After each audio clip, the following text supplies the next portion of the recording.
it leaves no imprint on my mind. And because it leaves no imprint, it doesn't even register as a reality. Yeah. Now, and you go any further than this, and it all goes downhill, because watch what happens. Mm-hmm. And I have to keep it stupid. Mm-hmm. Not keep it simple, stupid, keep it stupid. Right. If I, for a moment, try to say, I'm never going to get those 4 hours back, that's the reality. Right. You can't give them to me, I can't earn them. They're Right. gone. But I can't even look at that or acknowledge it.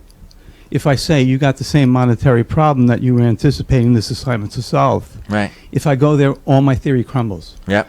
If I just... When you go there, you're not present anymore. Right, and I'm delving... I want to say that those realities are real and unpleasant. Right. But I don't want to be part of it. And they're not now, though. No. You know what I mean? Like. Yeah. But instantly, the time is gone. Yeah.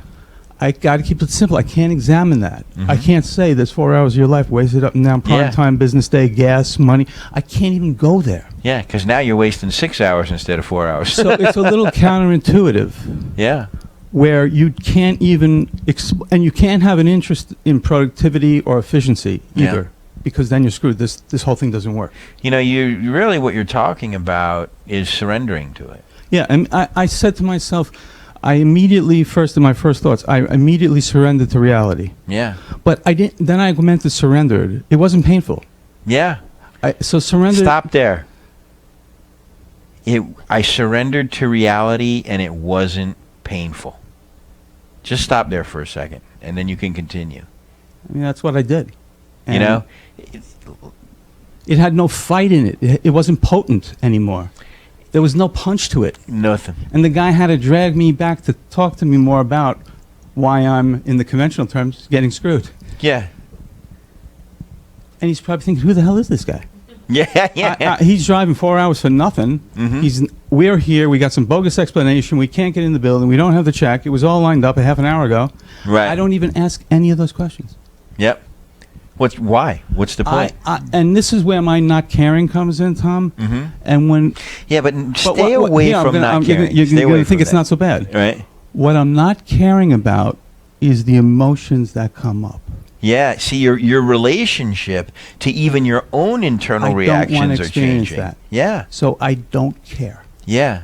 Yeah, I don't like that language. I don't care. I know you don't like it, but it means the right thing for me. Yeah, okay. Be your own guru in that. It's just a nice bridge. Yeah, don't let it become apathy. Don't let it become arguing. You know, don't let it become I don't give a shit. Like, don't just be. I understand what you're saying, but I would encourage you. Yeah, I just encourage you to find some different language, because I don't care. That's not something that we want to cultivate. Yeah, you know. But. So, all in all, the biggest gift I got, what really happened, the gem in the story was for me. Right. That I wanted this over so quickly and to leave no imprint on my psyche. Yeah. And I got back home and it was like, wow, did you even go down there? Were you even in the car 4 hours? Was it a dream? Was it a dream? Because I let it make no impact on my mind. You were unaffected by it. And I thought it was so amazingly insightful in retrospect. Yeah. That I surrendered to the reality immediately. Like a hot coal. That's it. Because what was the alternative to doing that? But the first thing, nothing. But I had to see. No. There's an alternative. Oh, to get all pissed. Yeah, to get all upset and have and just have it take your mind over and wreck your day. Bless you. The only thing, as long as I keep it for what it is, it's not an issue. If I look at, I can't get 4 hours back. It's either and if I look at, don't have the money that I was. It's either that or suffer it. Right. Choose. So in the end, it is what it is. It didn't even happen. Like everything else. I don't know if I said this when I first started speaking, and I'll shut up after this. But my next level in this whole process, Tom, is like you always said, is for me not even to talk about this. For this to have happened today, and me to come to a satsang and not even feel compelled to talk about it. Yeah. And that's my next step. The story you just told is reminiscent of another story that you tell a couple of times about the popcorn on the new shirt. Right, like the right. oil I thought about that because it's in the past. What are you going to do? You're there. They don't have the stuff. They don't have the keys. What are you going to do? Go find some opportunity. And I wanted to solidify it in the past immediately, as quick as I could. And so you stayed present. And you know, let's look at that a little differently. you stayed present, and when you were present, that was in the past. So it wasn't in your present anymore.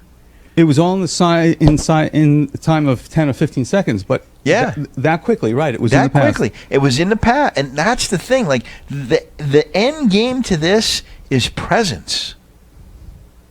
When you're present, like you stayed present, you didn't go back to the past. The only way for you to suffer that was for you to go back to the past. And that's why it felt odd to you that like you're coming back, you're having no thoughts in the car driving up. Nothing. You're just present. You're just breathing and being. That is a state that takes a lot of getting used to. Because we're always thought. It's the thought train, right? Thought. And now you have something that your ego wants to get aggravated about and take your mind over, and you consciously didn't let it. And I felt unaffected. Now, Tom, you stayed present. This is the last one thing, Sharon. I'll be quick. The last piece of this, I'm talking about it today because in the future I won't be talking about things like this. Mm-hmm. But there's a part of me that gets some satisfaction out of sharing this. Mm-hmm. Is that ego-driven? That if I share my episode with others? I think it's you're just sharing what's going on for you and how the teachings are affecting you and what's changed.